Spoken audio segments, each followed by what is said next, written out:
A cowboy found a filly tied to a fence with a note. Then, the night a blizzard hit, that same filly did something no one would believe. He almost kept riding.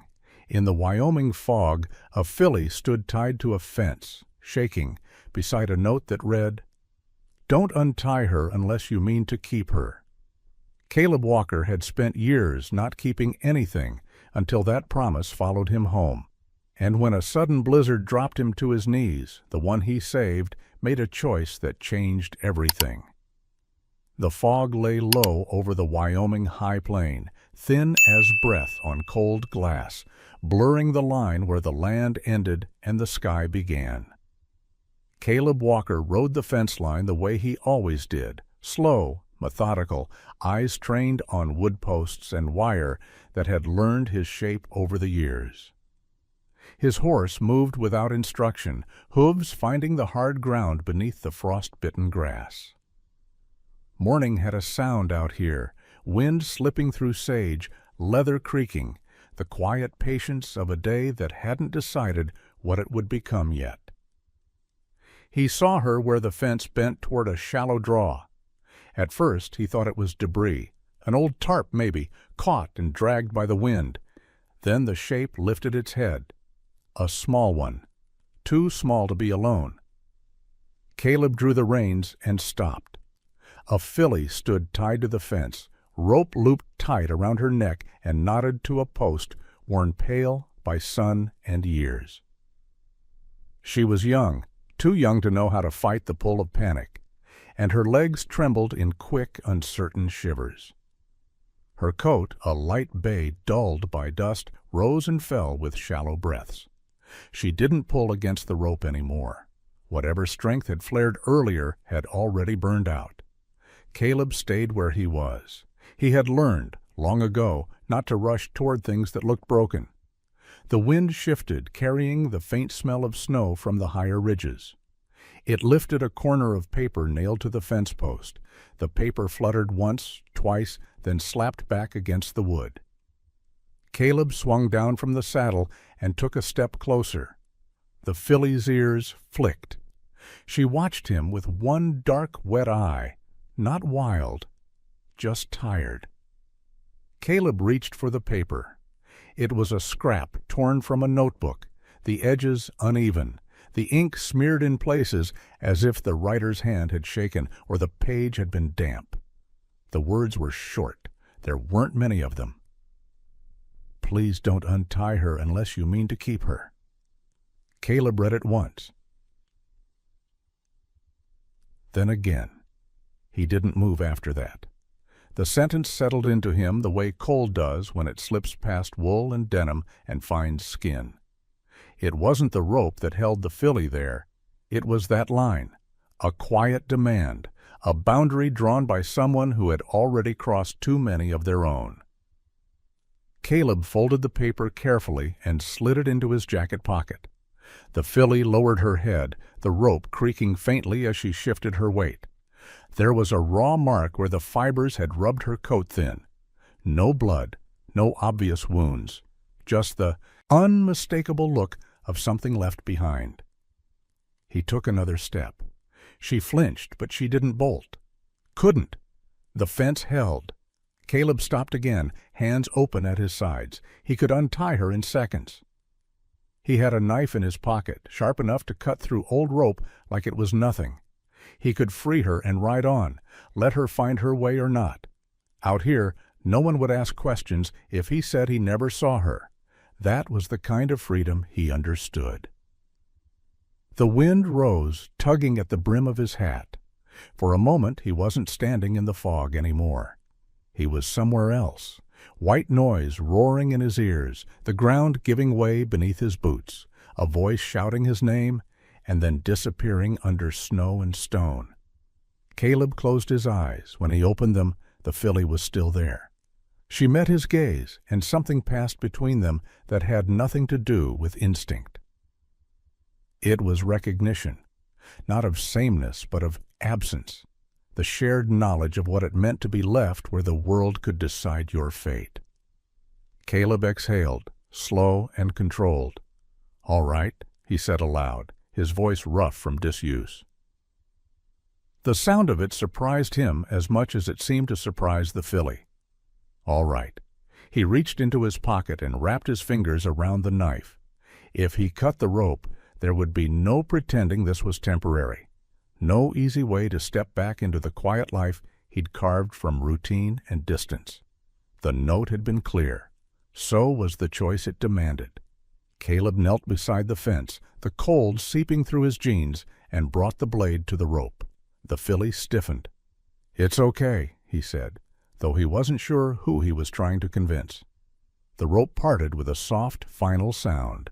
It fell to the ground between them, useless now. The filly didn't run. She stood there, free for the first time in who knew how long, breathing hard, eyes wide, waiting, as if the world had taught her that freedom was always followed by something worse. Caleb straightened slowly, aware of the open space that had appeared where the rope used to be. He didn't reach for her. He didn't lead her away. He just stood there with her, the fog thinning as the morning crept forward, both of them learning what it meant to be unbound, and what it might cost to stay that way.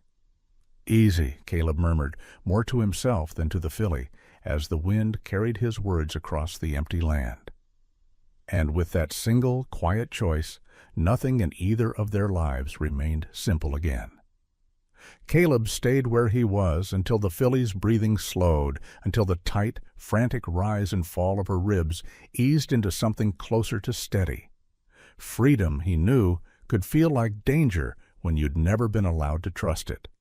He backed away first, one measured step at a time, giving her space to decide what came next. The fence creaked softly behind him as the wind leaned into it, a reminder that nothing out here was ever completely still. He mounted his horse without looking back right away.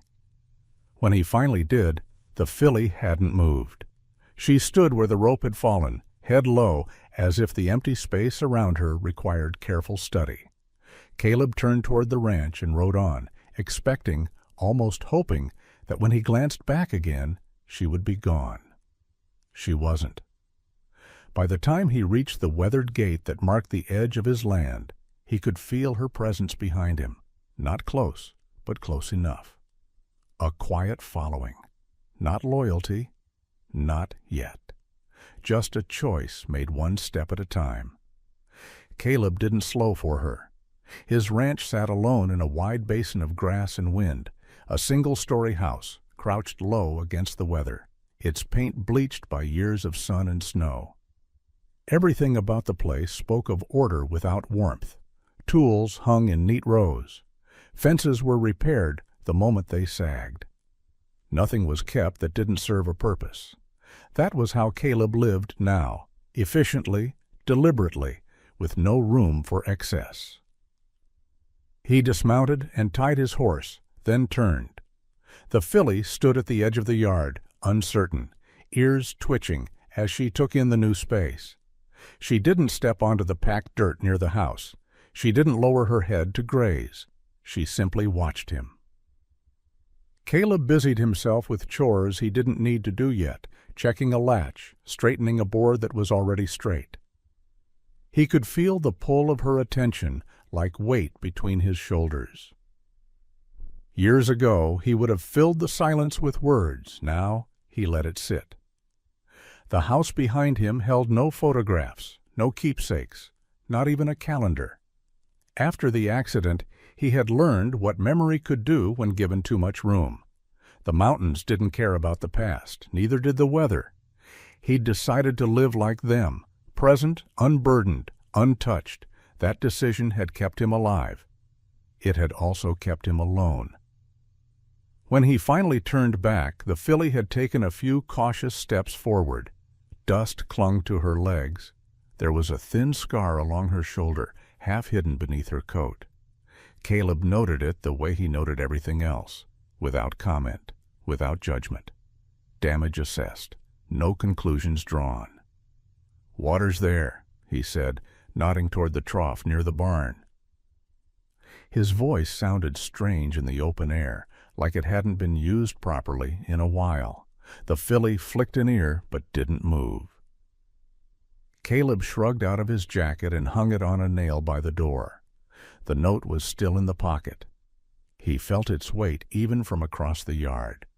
He went inside and came back out with a bucket of feed, setting it down several yards away from her. Then he stepped back again. Distance, he'd learned, could be a kind of respect. Minutes passed. The sun burned off the last of the fog, revealing the long stretch of land beyond the ranch. Somewhere out there, roads led to towns, to people who asked questions and expected answers. Caleb had built his life far from all that for a kitause. Reason? The filly took a step, then another. She lowered her head, sniffed the feed, hesitated, and finally ate. The sound was small, almost tentative, but it cut through the quiet with unexpected force. Caleb leaned against the fence and closed his eyes. For a moment, he was back in the mountains, snow coming down so hard it erased the world. He heard his son's voice, too close, then too far. He felt the ground shift beneath him, the sudden, terrible knowledge that some things couldn't be held onto, no matter how tight your grip. He opened his eyes quickly. The filly was still there, alive, eating, choosing to stay, at least for now. Caleb pushed away from the fence and went inside the house. He poured himself a cup of coffee he didn't drink and stared out the window instead. He had learned to measure his days by what he didn't allow in. No animals that needed names, no people who needed promises, no futures that asked to be imagined. Outside, the filly finished eating and lifted her head. She looked toward the house, ears forward, as if listening for something. Caleb felt the familiar tightening in his chest, the warning that came whenever the past pressed too close to the present. He had cut the rope, yes, but keeping something was different. Keeping meant responsibility. It meant risk. It meant standing in the open when the storm came instead of riding away from it. He set the coffee down untouched and reached into his jacket pocket. His fingers brushed the folded paper. Caleb didn't unfold it again. He already knew what it said. What mattered now was the part it didn't explain, the cost of staying, and whether a man who had spent years letting go still knew how. Outside, the filly took one more step toward the house. Caleb watched from the window, knowing that the quiet life he had built was already beginning to shift, even if he hadn't yet decided how far he was willing to let it move. She didn't come all the way to the house. She stopped just short of the packed dirt where grass gave way to the marks of boots and hooves, as if an invisible line still existed there, one she wasn't sure she was allowed to cross. Caleb stayed inside longer than necessary, giving her time to retreat if that was what she chose. He washed his hands at the sink, dried them slowly, then stood by the window without touching the glass. From there, he watched the filly turn her head, taking in the barn, the trough, the low hills rising beyond the property.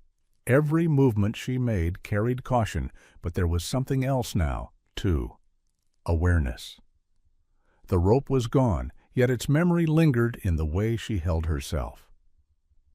By late afternoon, the light had shifted to gold. Shadows stretched across the yard, long and thin, and the temperature dropped with the sun. Caleb stepped outside again, boots crunching softly on gravel. The filly lifted her head at the sound, but didn't spook. That alone told him more than he wanted to admit. He walked past her, without stopping, and headed for the old side pen near the barn. It hadn't been used in years. The gate squealed when he pulled it open, the sound sharp in the quiet. He paused, listening, then forced himself to keep going. Some things didn't get easier just because you avoided them long enough. The pen was sturdy, enclosed on 3 sides, open enough to give space without trapping anything inside. Caleb dragged a fresh bale of hay into the corner and checked the water line. His movements were efficient, practiced. This was familiar ground, work without emotion, tasks with clear ends. When he turned back, the filly was closer. Not inside the pen, not yet, but near enough that the smell of hay reached her. She hesitated, then took a tentative step forward. Caleb didn't look at her directly. He leaned against the fence post, arms loose at his sides, breathing steady. "Your call," he said quietly. She crossed the threshold on her own.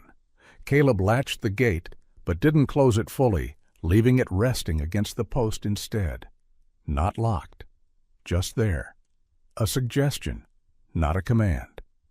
He backed away, giving her the space she seemed to need, and went back toward the house as the sky deepened into blue. That night he ate alone at the small kitchen table, the same way he had every night for years. The radio stayed off. Silence was easier to manage when you chose it. Outside, the wind picked up, rattling the loose edge of tin on the barn roof. He listened without flinching. Weather was just weather. It didn't mean anything more. Still, when darkness settled fully over the ranch, he found himself stepping onto the porch again. The filly stood inside the pen, her outline barely visible in the low light. She shifted her weight when she sensed him, ears turning toward the sound of his boots. Caleb stayed where he was, hands resting on the railing. The distance between them felt different at night, less defined, more uncertain. "You're safe enough here," he said, though the words felt thin even to him. He didn't know if they were true. Sleep came in short stretches. Caleb dreamed of wind and white space, of voices carried away before he could answer. He woke before dawn, heart racing, the old tightness gripping his chest. For a moment he lay still, staring at the ceiling, grounding himself in the familiar lines of the room. Then he swung his legs over the side of the bed and stood. Outside, frost coated the ground. The filly was still in the pen, curled slightly against the cold, her breath a faint cloud in the early light. Caleb fetched a blanket from the tack room, one he hadn't used since before the accident, and draped it carefully over the fence. He didn't put it on her. He just left it there, within reach. When the sun finally crested the hills, warming the land inch by inch, she stood and shook herself. The blanket slipped halfway to the ground. She nudged it with her nose, then stepped away, choosing her own warmth instead of what he'd offered. Caleb watched, something like relief passing through him. Days followed in a quiet pattern. He fed her twice a day, kept his distance, let her learn the shape of the place without interference. She explored in small arcs, never straying far, always keeping him within sight. There was a rhythm forming, tentative but real. On the third morning, Caleb noticed the mark on her neck more clearly. The rope burn had darkened, angry against her lighter coat. He approached slowly, stopping when she tensed. He held out his hand, palm open, and waited. She didn't move. Time stretched. The wind sighed through the grass. Caleb felt the familiar urge to step back, to leave things as they were. Instead, he stayed. Finally, the filly lowered her head just enough for him to touch her. His fingers brushed her neck, gentle, brief. She startled, but didn't pull away. The contact sent a shock through him, sharp and unexpected. He withdrew his hand immediately, heart pounding. "That's enough for today," he murmured. He turned away before she could decide anything else.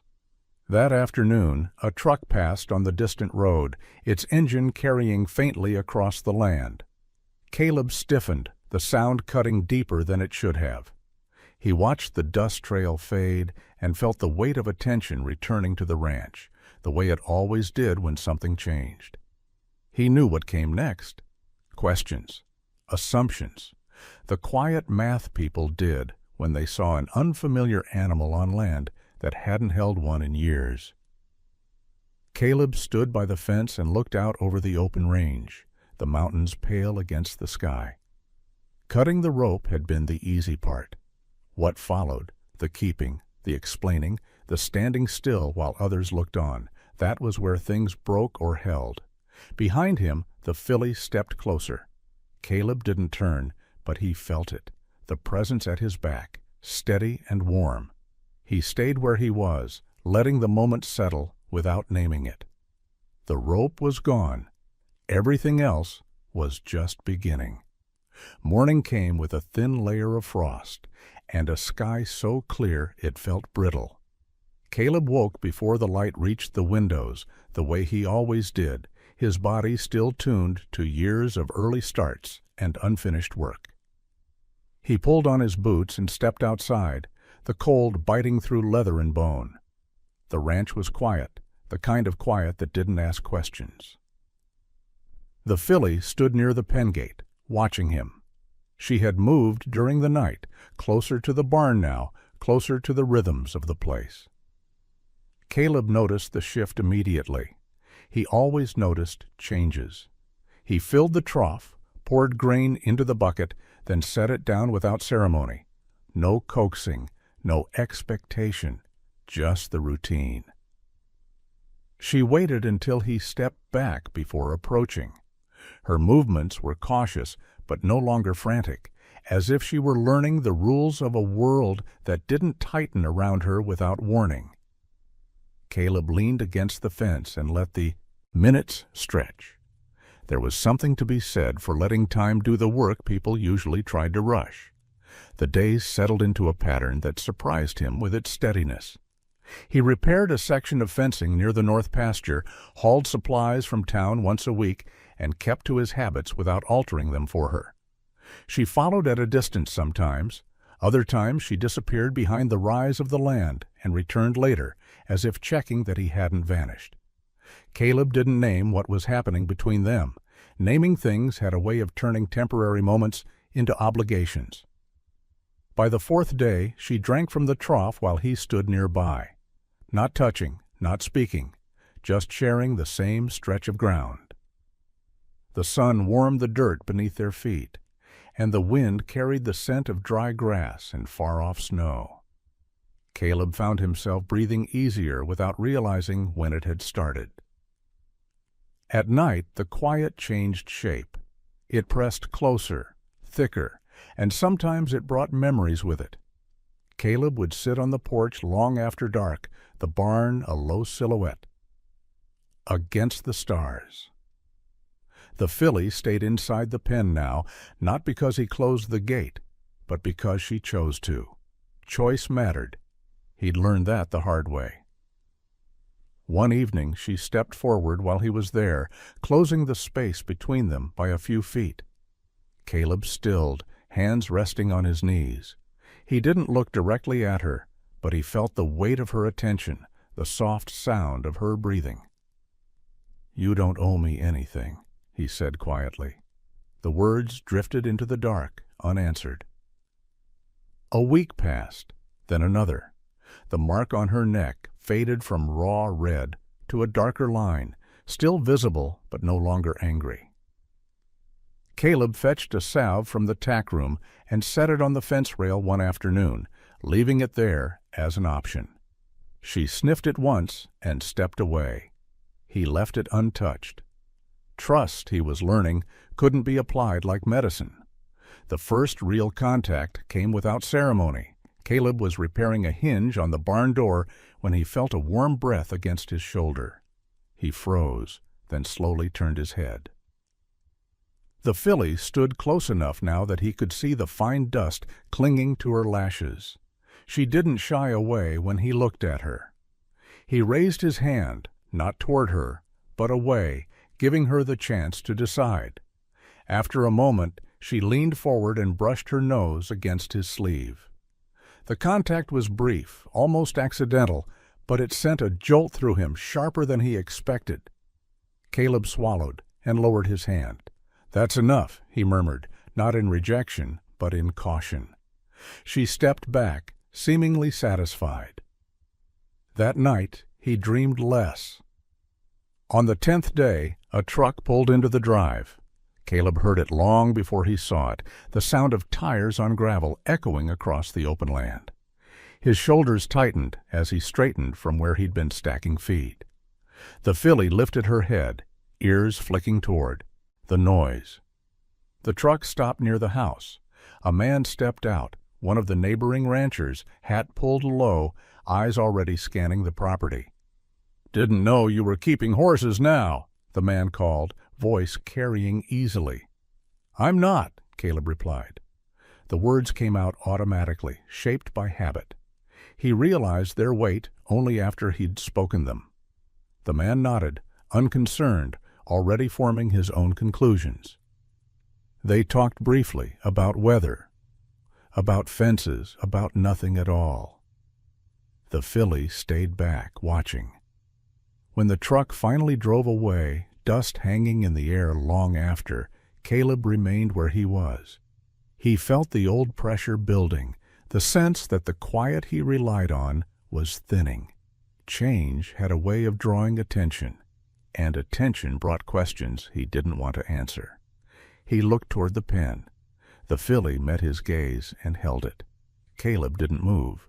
Neither did she. Somewhere between the days and nights, between work done and work avoided, something had shifted. Not enough to name, not enough to trust, but enough to feel. Caleb turned back to his chores, aware that the quiet days wouldn't last forever. Nothing ever did. What mattered was what you built inside them, and whether it could stand when the stillness broke. Behind him, the filly took a slow step forward, closing the distance again, as if testing how much closer she was allowed to come. The distance between them narrowed in ways Caleb couldn't measure with steps or time. It happened in pauses, moments when neither of them moved, when the land itself seemed to hold its breath. He noticed it one afternoon as he mended a broken latch on the south fence. The filly stood close enough now that her shadow overlapped his, long and thin against the dirt. She wasn't crowding him. She was simply there, as if presence had become a shared agreement. Caleb finished the repair and straightened slowly. He wiped his hands on his jeans and turned just enough to see her fully. The light caught her coat, revealing warm tones beneath the dust, soft browns edged with gold, darker along her legs. She had filled out slightly since arriving, the sharp angles easing as she learned where her next meal would come from. Her eyes were still cautious, but no longer hollow. He studied her the way he once studied maps, looking for what wasn't obvious. The faint scar along her shoulder, the way she favored one hind leg when she stood too long, the alertness that never quite left her, even at rest. "You've got a way of bending without breaking," he said quietly. The words surprised him. He hadn't meant to speak. He hadn't meant to give shape to the thought forming in his chest. She flicked an ear as if listening. Caleb hesitated, then continued, the name rising before he could stop it. "Willow." It felt strange in his mouth, unnecessary, heavy. He waited for the familiar tightening, the instinctive pull to take it back. Instead, something settled, uneasy, but real. A name wasn't a promise, he told himself. It was just a way to be precise. Willow took a step closer. The following days tested that belief. With the name came attention. His own first, then others. Sarah McKenna's truck appeared at the end of the drive one morning, its presence announced by a low rumble and a dust plume that hung in the air long after she parked. Caleb watched from the barn as she climbed out, clipboard tucked under her arm, eyes already scanning the pen. "Word travels," she said by way of greeting, "especially when people see something new where there hasn't been anything in a while." "I didn't put up a sign," Caleb replied. "No," Sarah said gently, "but you didn't hide her either." She approached Willow slowly, reading the tension in her stance. Willow didn't retreat, but she didn't relax. Sarah noted the rope mark, the scar, the careful way she shifted her weight. "She's been through something," Sarah said. "More than one something." Caleb nodded. "She's eating, drinking, sleeping. That's a start," Sarah agreed. It's not the same as being okay. They talked logistics after that, vaccinations, paperwork, the kind of conversations that carried consequences. Caleb listened without interrupting, his jaw set. When Sarah mentioned the possibility of Willow being classified as abandoned property, something in him hardened. "She's not a problem to be solved," he said. Sarah met his gaze. "I know, but the system won't see it that way unless you're clear about what she is to you." Caleb looked toward Willow, who stood a short distance away, watching both of them. The name echoed again, uninvited. "Give me time," he said. Sarah nodded. "Time is something trauma doesn't always allow," she said softly. "But I'll help where I can." After she left, the ranch felt quieter than before. Not emptier, charged. Caleb worked through the afternoon, stacking hay, repairing a loose board, anything that kept his hands busy. Willow followed at a distance, stopping when he stopped, moving when he moved, like a shadow that chose its own shape. As evening settled, Caleb leaned against the fence and watched the sky turn from blue to copper. He thought about the name again, not as a label, but as an anchor. He'd avoided anchors for years. They pulled too hard when the current changed. Willow approached him then, slow and deliberate. She lowered her head and rested it briefly against the fence post beside his arm, not touching him, just close enough that he could feel the warmth of her through the wood. Caleb closed his eyes. "I don't know how to do this," he said, the confession slipping out before he could stop it. Willow didn't move. He opened his eyes and looked at her, really looked. "I can't promise what I can't control." The wind moved through the grass, steady and patient.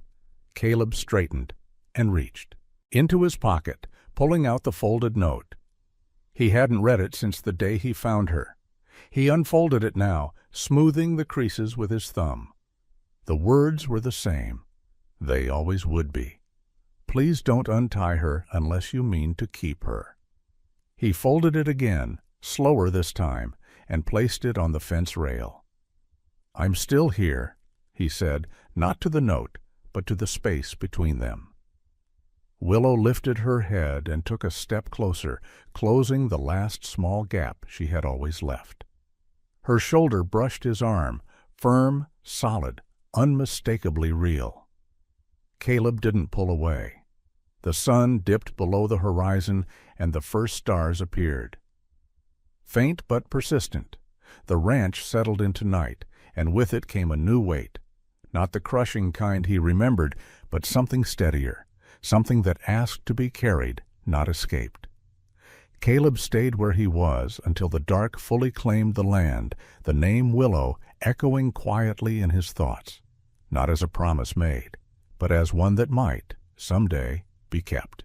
The next morning arrived without ceremony, a pale wash of light spreading over the land, as if nothing had changed. Caleb took that as a kind of test. He moved through his routine, coffee poured, boots laced, jacket shrugged on, waiting for the world to object to the choice he'd made the night before. It didn't. The ranch breathed on, indifferent, steady. But something had shifted in him. He found Willow near the edge of the pasture, nose lowered to the grass, ears angled toward the distant road. She lifted her head when she sensed him, then went still, watching. Caleb stopped where he was.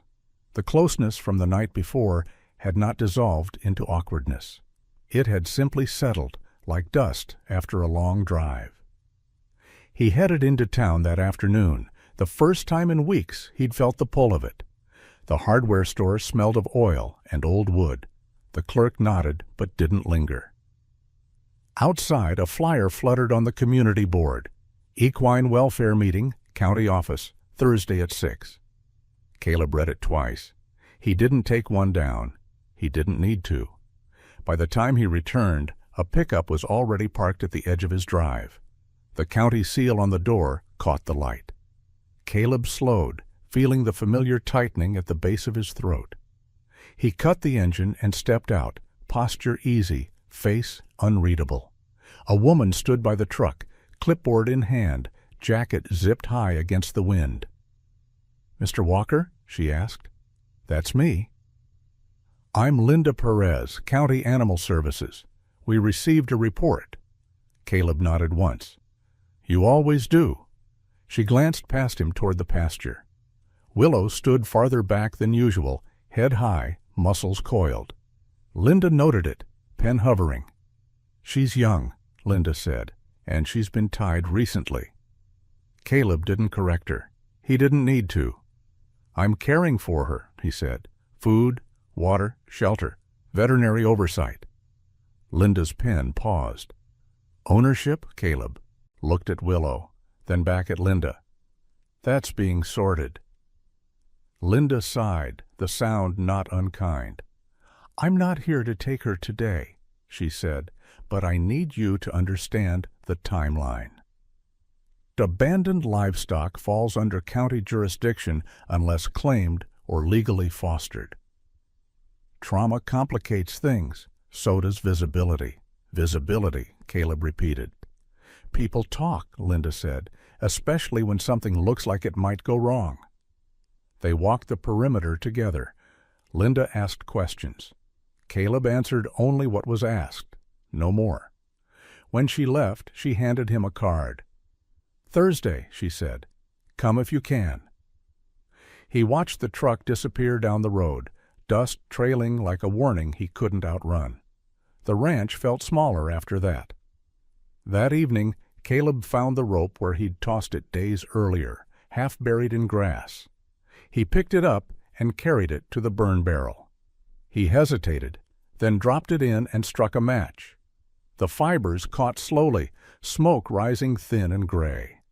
Willow watched from a distance, ears forward, body tense. "It's gone," he said quietly, though the words felt premature. The wind shifted, carrying the smell of ash away from them. Over the next days, Caleb prepared without calling it that. He fixed the pen gate so it latched cleanly. He scheduled a follow-up with Sarah. He read through county guidelines late at night, the language stiff and impersonal, the stakes clear. He didn't tell Willow any of it. He didn't need to. Animals knew when the air changed. She grew restless, pacing the fence line at dusk, lifting her head at every passing sound. Caleb stayed visible, kept his movements predictable. When the old panic stirred in his chest, the one that told him he was about to lose something again, he focused on the work in front of him. Tangible things, measurable tasks. Sarah came 2 days later. She examined Willow with practiced care, her voice low and even. Willow tolerated it, stiff but compliant. Sarah noted the improvement, the steady weight gain, the way Willow tracked Caleb even when distracted. "She's attached," Sarah said afterward. "That's not a bad thing, but it means separation will hit harder if it happens." Caleb leaned against the fence. "So I make sure it doesn't." Sarah met his eyes. "You can't guarantee that," she said gently. "You can only show up." That night the wind rose again, not storm level, but sharp enough to rattle the barn. Caleb sat at the kitchen table, papers spread before him, the county card set squarely at the center. He traced the edge with his thumb, thinking about risk the way he always did, how it crept in quietly, how it asked for faith he wasn't sure he still had. Outside, Willow paced once, then stopped. She turned toward the house and stood there, steadying herself against the noise, choosing not to run. Caleb pushed back from the table and stepped onto the porch. He didn't call her. He didn't move toward her. He simply stood where she could see him. The wind cut across the land, tugging at both of them. Willow took a breath and held her ground. Caleb felt the answer settle in his chest. Not relief, not certainty, but resolve. The kind that didn't pretend the future would be kind, only that he would be present for it. "Thursday," he said into the dark, testing the word. Willow lifted her head, ears angling toward him. Caleb stayed there until the wind eased, until the night loosened its grip. He knew now what the warning meant. Not that danger was coming, but that staying would require more than quiet intentions. It would require standing where he could be seen, and not stepping away when the world leaned in. The weather turned the way it sometimes did out here, without asking permission. Caleb felt it first in his joints, a dull pressure that crept in beneath the skin. By mid-morning, the horizon had lost its sharp edge, the mountains fading into a pale blur. Clouds stacked low and heavy, their undersides bruised and dark, promising more than cold. He checked the forecast on his phone and frowned. Snow, it said. Not unusual. What unsettled him was the timing. This was the wrong week for it. The ground hadn't fully hardened yet, and sudden storms had a habit of trapping things that weren't ready. Caleb moved faster after that. He secured loose boards, reinforced the pen gate, and laid extra hay beneath the shelter. Willow watched him from a short distance, her restlessness sharpening with the air. She circled once, then again, her movements tight, as if the land itself had begun to close in on her. "It's coming," Caleb said, not raising his voice. "We'll ride it out." The wind answered for her, lifting dust and dried grass into sudden spirals. The first flakes fell just after noon, light, almost tentative. By late afternoon, they thickened, swirling sideways, stinging exposed skin. The world narrowed, the familiar shapes of the ranch dissolving into white motion. Willow's breathing quickened. Caleb noticed the shift immediately. She moved toward the far fence, the one closest to where she'd been tied weeks earlier. Her steps grew uneven, her head high, eyes wide and unfocused. The storm had stripped away the progress they'd made, bearing something raw and old beneath it. "Easy," Caleb called, moving toward her. The wind tore the word from his mouth. Willow broke into a run. She headed straight for the fence line, snow already collecting along her mane. Caleb followed, boots slipping on frozen ground. He was younger once, faster, surer of his footing. But the land didn't care about memory. His heel caught on a hidden rock, and the world tilted violently. He hit the ground hard. The breath left his lungs in a sharp rush, pain flaring through his side. Snow filled his vision, thick and blinding. For a moment he couldn't tell which way was up. The wind roared in his ears, a sound too close. To another one he'd spent years trying to forget. White. Noise. Wait. Caleb tried to push himself up. His arms shook and failed him.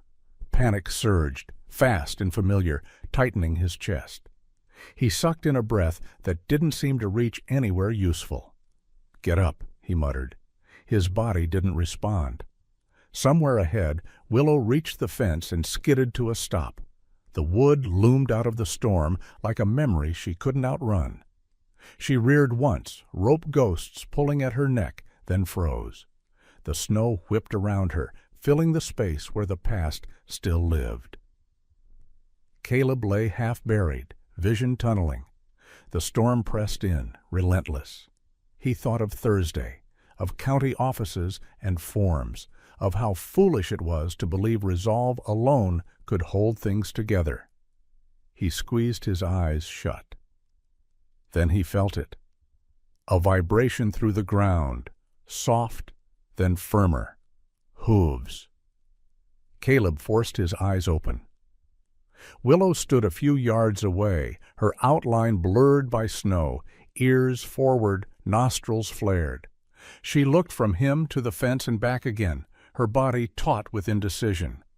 The wind howled, urging her toward open ground, toward distance and escape. She took one step, then another, toward him. Caleb tried to speak, but the words tangled in his throat. His hands twitched uselessly at his sides. The cold was seeping deeper now, a numbness creeping in where pain had been. Willow reached him and stopped. She lowered her head, her breath warm against his face. For a heartbeat, she stood there, the storm battering both of them, the fence no longer visible through the white. Then she did something unexpected. She turned sideways, pressing her body against his, shielding him from the wind. Her flank was solid, steady. She nudged his jacket with her nose and then caught the fabric gently between her teeth and tugged. Caleb gasped. She pulled again, firmer this time, dragging him a few inches at a time across the snow. It was slow, awkward, but it was movement. Each pull brought him closer to the shelter of the low rise behind them. "Willow," he breathed, the name torn thin by the wind. She didn't let go. They reached the rise, and the wind eased just enough to give him a chance. Caleb found his footing, clinging to her mane as he hauled himself upright. His legs shook, but they held. Willow stayed pressed against him, anchoring him there until his breathing steadied. They stood together, snow piling against their legs, the storm still raging, but no longer all-consuming. Caleb rested his forehead briefly against her neck. The warmth was real. So was the weight of what had just happened. When the storm finally began to lose its edge, when the snow thinned to drifting flakes, they made their way back toward the barn, step by careful step. Caleb leaned heavily on her, and she adjusted without complaint, matching him, steady as the ground beneath them. Inside the shelter, the noise softened. Caleb sank onto a bale of hay, chest heaving, snow melting into dark patches on his jacket. Willow stood close, watching him with an intensity that hadn't been there before. The storm passed as suddenly as it had come, leaving the land hushed and altered. The ranch emerged slowly from the white, edges softened, familiar shapes made new again. Caleb sat there for a long time, the reality of it settling in. She could have run. She hadn't. Outside, the last flakes fell, light and harmless now. Caleb looked at Willow, really looked, and felt something give way inside him, something he hadn't known he was still holding. "All right," he said hoarsely. "I see you." Willow flicked an ear, calm again, as if the choice she'd made needed no explanation. The storm had taken its test. Neither of them had failed it. Caleb woke to a silence that felt unfamiliar. Not the deep quiet he'd lived inside for years, but something softer, cleansed. The storm had passed completely, leaving the world rinsed and pale, the air sharp with cold and light. He lay still for a moment, testing his body. Pain answered, dull, manageable, but beneath it was something steadier. Breath came easier. The panic was gone. Willow stood beside him. She hadn't moved far. One foreleg was cocked slightly, her head angled toward him, eyes alert but calm. Snow clung to the lower edges of her coat, melting slowly into the straw beneath her hooves. When Caleb shifted, she flicked an ear and leaned closer, as if confirming he was still there. "I'm all right," he said, his voice rough but steady. The words felt true. He sat up carefully, resting his weight against the hay bale. Outside the shelter, the ranch looked altered, fences softened by white, the land stretched wide and bright under a washed blue sky. It was the same place, but changed in the way things were changed after being tested. Caleb reached for his phone with stiff fingers. The signal was weak but present. He sent a brief message to Sarah. Storm passed. "We're okay." He didn't explain. He wasn't ready to. He stood slowly, one hand braced on the wall, the other instinctively reaching for Willow's neck. His fingers rested there, solid and sure. She didn't flinch. She didn't step away. The contact held, grounding him in a way he hadn't expected. They stepped out into the open together. The snow reflected light so fiercely it hurt to look at for long. Caleb squinted, scanning the property, checking for damage. A section of fencing had collapsed under the weight, boards half buried. He noted it absently. Repairs could wait. What mattered was standing, breathing, feeling the cold bite cleanly instead of cutting through him. A truck appeared on the road just past the far field. Caleb tensed out of habit, then released it. The vehicle slowed, then turned into his drive. He recognized it. Linda Perez, County Animal Services. She stepped out, eyes widening slightly as she took in the scene. The snow, the damaged fence, the filly standing close at Caleb's side. "I came as soon as I heard about the storm," Linda said. "We checked on everyone in the area." Caleb nodded. "We managed."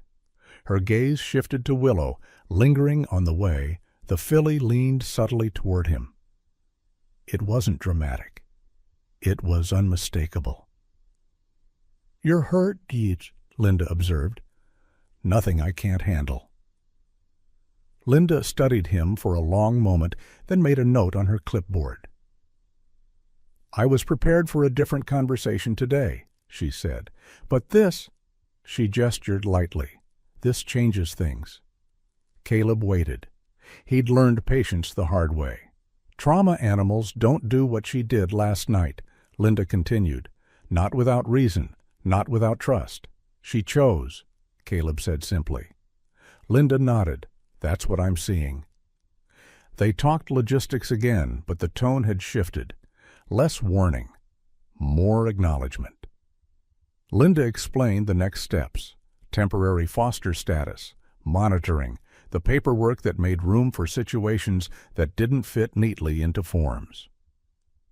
Caleb listened, absorbing it all, aware of how close he'd come to losing the chance to hear any of it. When Linda left, she shook his hand. "You showed up," she said. "That matters." The day moved forward slowly after that. Caleb worked where he could, moving carefully, Willow never far. She followed him now without hesitation, her steps matching his, adjusting to his pace. The bond between them no longer felt fragile, it felt tested. By afternoon, neighbors arrived. First one, then another.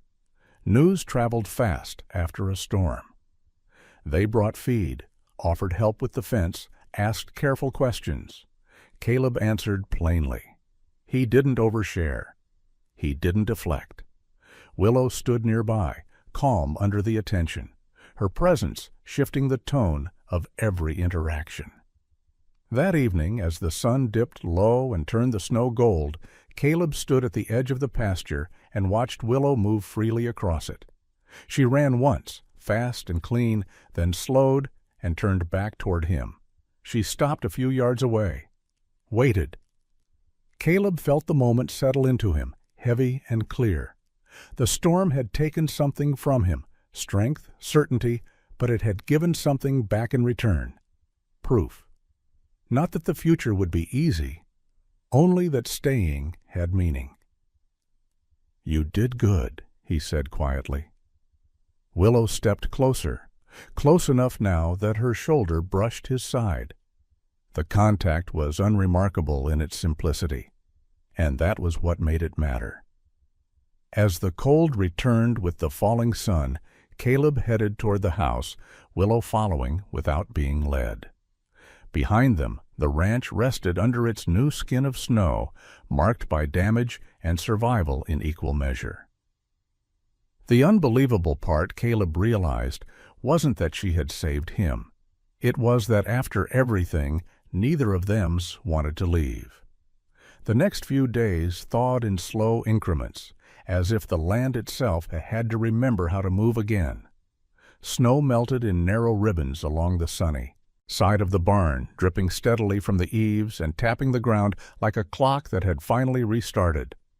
Caleb's bruises lingered, but the sharp fear from the storm had eased into something quieter, an awareness that he'd been given another morning, and he'd better not waste it. He went back to work the way he always had, only now the work wasn't just to keep the ranch standing. It was to keep a life from slipping back into old habits. Willow followed him with a calm that still surprised him. She didn't crowd, didn't demand, didn't act like she belonged. She simply stayed close enough to be present, close enough that when Caleb looked up from a broken hinge or a sagging board, he always found her there, watching as if she was learning the shape of him the way she'd learned the shape of the land. On the second morning after the storm, a truck rolled into the drive carrying lumber. Another followed with hay. Then a third with a generator and tools. Caleb stepped out, squinting against the winter glare, and recognized the faces one by one. Neighbors he'd nodded to from a distance for years, men and women who'd learned not to linger at his gate. Miguel Alvarez climbed down from his truck first. Miguel wasn't loud. He never had been.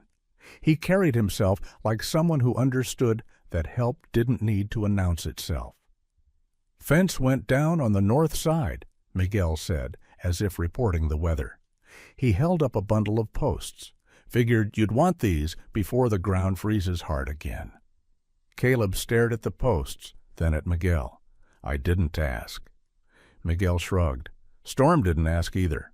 Behind him, 2 other neighbors unloaded boards and wire. No one made a show of it. No one turned it into a lesson. They worked like people who'd done this before.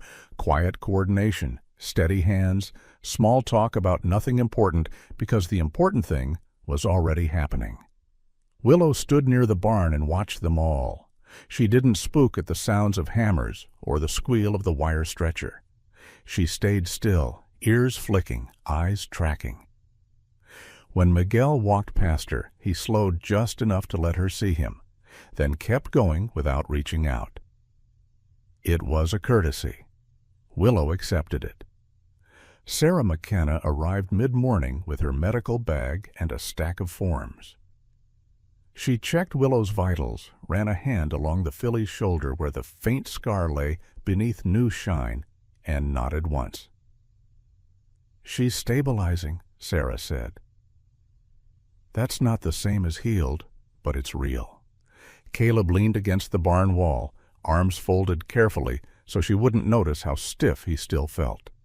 "County's coming back?" "They will," Sarah replied. "But you've got a window now, a good one." She handed him the forms. Temporary foster designation, veterinary oversight, proof of shelter, basic care plan. Language that didn't talk about trust or fear or what it meant for Waisa. Abandon an animal to choose to stand between a man and a storm, but would still decide her future just the same. Caleb took the papers and ran his thumb along the top page. "Feels like applying for a loan," he muttered without thinking. Sarah gave him a look. "It's not a mortgage," she said, dry humor cutting gently through the tension. "But yes, it's paperwork that decides who gets to stay in a home." Caleb almost laughed. The sound caught in his throat, unfamiliar. Later, when the fence repair reached the last section, Miguel wiped his hands on his jeans and nodded toward the far bend of the property. "What about that old line?" he asked. "The one near the draw?" Caleb's stomach tightened. He didn't answer right away. That fence line wasn't part of his ranch's daily function. He'd kept it because it was easier than tearing it down, because it sat out there like an old bone in the grass, weathered, harmless, forgotten. Except it wasn't forgotten. Not anymore. "It's coming down," Caleb said finally. Miguel didn't ask why. He only nodded. "I can help." Caleb drove the ATV out toward the draw with a toolbox strapped to the back. Willow followed at a careful distance, hooves crunching through crusted snow and frozen dirt. The sky was wide and clean, the kind of Wyoming blue that made everything else look sharper by comparison. When they reached the bend, Caleb shut off the engine and just sat there for a moment. The fence posts stood in a crooked line, gray and splintered, wire sagging like tired shoulders. The ground around the main post was scuffed where the rope had once pulled tight. Caleb swung down and walked to the post. He rested his hand on the rough wood. The memory rose without warning, not the storm, not the county truck, but a younger voice laughing somewhere behind him, a boy running in circles on summer grass, calling out as if the world couldn't possibly take anything away. Caleb closed his eyes and let the feeling pass through instead of fighting it. Miguel approached quietly. He didn't speak. He just began loosening wire, methodical, giving Caleb the dignity of doing this without an audience. Caleb took a crowbar and worked at the post until the earth gave it up. The wood came free with a reluctant groan, roots of old nails scraping against soil. He laid it down gently instead of letting it drop. Willow stepped closer, curious, and sniffed the disturbed ground. Caleb watched her nose the spot where fear had once pinned her, then lift her head and look at him. "It doesn't get to be here anymore," Caleb said softly. He expected some part of him to resist, some instinct to preserve the past just because it was familiar, but as he pulled the next post free, he felt something lighten, not erased, not fixed, just unfastened. They loaded the salvaged wood onto the ATV. Miguel coiled the wire neatly. It took time, the kind of time that made the work feel like more than work.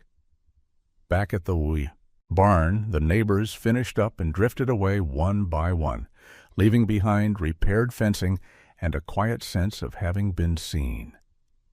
Caleb stood alone in the yard after the last truck left, hands on his hips, the ranch suddenly too still. Willow wandered to the edge of the pasture and paused, out as if waiting for permission. Caleb didn't call her back. He watched as she stepped forward into open space, free of rope, free of that old fence line, free to decide the shape of her own distance. She trotted a short way, then stopped and turned, ears forward, eyes on him. The choice was small. The meaning wasn't. That evening, Caleb went into the tack room and found a clean board, sanded smooth.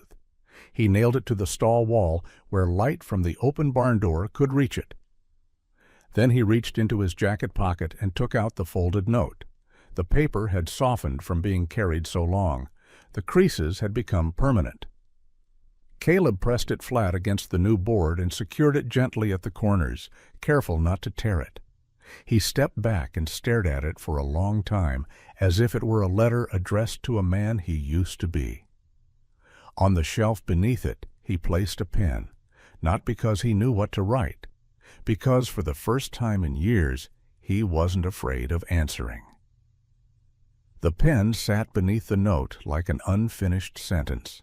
For 2 days, the pen stayed there untouched, its cap still on, ink untested. Caleb passed it each morning on his way to feed Willow and each night when he checked the latch before locking up. He told himself he was waiting for the right words, but the truth was simpler. Writing anything at all would make it real, and real things could be taken.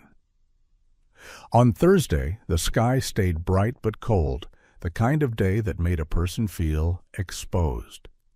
Caleb drove into town early, the folder of documents on the passenger seat like an accusation. He parked outside the county office and sat for a full minute before getting out, hands on the steering wheel, breathing slow. He hadn't walked into a place like this in years.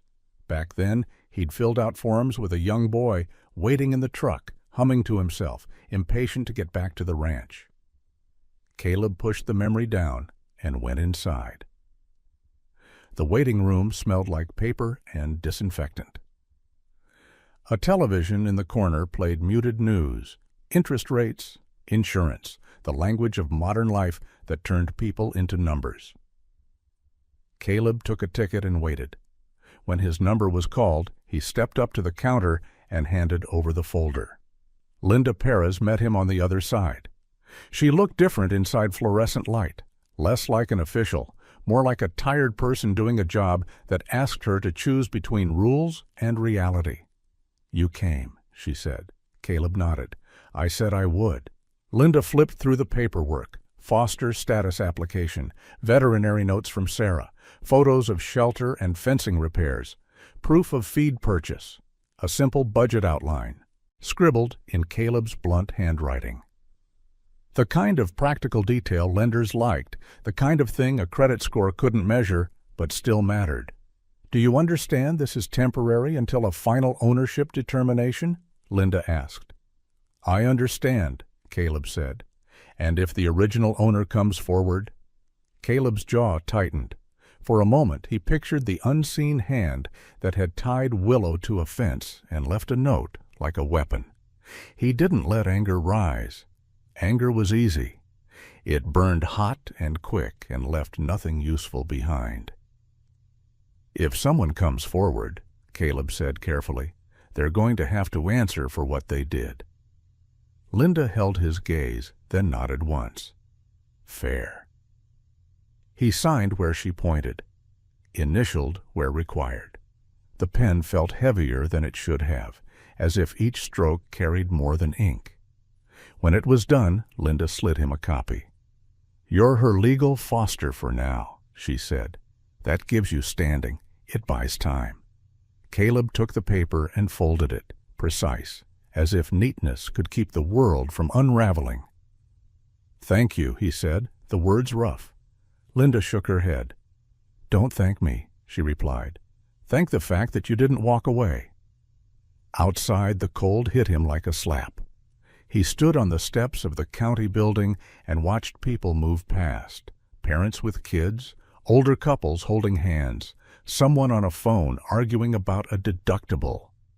Ordinary life, the kind he'd kept himself apart from. He realized with a jolt that he'd just placed himself back inside it. He drove home with the paperwork on the seat again, but it felt different now, less like an accusation, more like an anchor. He pulled into the drive and saw Willow immediately, her light bay coat bright against the darker earth where snow had melted. She stood near the barn, ears forward, waiting as if she'd been listening for his return. Caleb stepped out of the truck, and Willow came a few paces closer, then stopped. She didn't rush. She didn't demand. She watched his face like she was reading weather. "It's okay," he told her softly. "I'm here." He expected his voice to shake. It didn't. The afternoon passed in slow work. Caleb replaced a warped board on the stall wall beneath the note, making sure the wood lay flat. He swept the aisle. He checked Willow's hooves and cleaned out the packed mud gently, careful not to startle her. These were practical tasks, the kind that made sense, but beneath them ran something new. Intention, not just survival. As the sun began to sink, turning the western hills copper, Caleb stepped back and looked at the note pinned above the stall. The paper had become part of the barn now, part of the place's story. He reached for the pen on the shelf. Willow stood behind him, close enough that he could feel her breath warm against his shoulder. Caleb lifted the note slightly and slid a clean piece of paper beneath it. His hand hovered, and for a moment he felt that old fear. If he wrote it down, if he admitted it, he'd lose control again. Then he remembered the storm, the weight of snow, the way Willow had pressed her body against him, steady as the ground, the way she had pulled him toward shelter one stubborn inch at a time, refusing to leave him behind, even though leaving would have been easier. Caleb put the pen to paper. He wrote 2 words in large, plain letters. "I stayed." He stared at the line until his eyes blurred, then pinned it beneath the original note. The 2 pages hung together, old plea and new answer. Caleb stepped back, throat tight, chest aching in a way that had nothing to do with bruises. Behind him, Willow shifted. He turned. She had moved into the open aisle, her hooves quiet on the packed dirt. She looked past him toward the wide pasture beyond the barn doors, where the land rolled outward like an invitation. Caleb didn't close the door. He didn't step in front of her. He simply waited. Willow walked forward, not fast, not panicked, just a steady crossing into open space. She stepped out into the fading light and paused. The wind lifted her mane. For a moment she stood framed by the sky, free and unclaimed by anything but her own will. Caleb held his breath, not because he feared she'd run, but because he wanted her choice to be pure. Willow trotted a short distance into the pasture. Then she stopped and turned back. She looked at him, one long, quiet look that felt like the final seal on everything they'd been building. Then she walked back toward the barn, slower now, deliberate. She came to him and pressed her shoulder gently against his side. Not a demand, not a dependence, a decision. Caleb rested a hand on her neck, fingers sinking into the warm curve of muscle beneath her coat. The light faded, and the first stars appeared, bright and harsh in the cold sky. The ranch settled around them, fences repaired, old posts removed, the draw quiet where the rope had once tightened. Caleb didn't feel finished. Healing never was, but he felt present in a way he hadn't in years. He could hear the small sounds again, the soft shift of Willow's weight, the distant call of a night bird, the creak of the barn settling as temperature dropped. He stood there until darkness filled the pasture, until the world became outlines and breath. "I stayed," he whispered once more, not for the paper, not for anyone else. For the life that had returned to him, one careful choice at a time. If Willow's choice moved you, tell me in the comments, what would you have done if you found her tied to that fence? I read your stories and they helped shape the next one. Please give this video a like if it touched your heart, and subscribe so you won't miss the next true-to-life animal story, where one small act of kindness can change everything.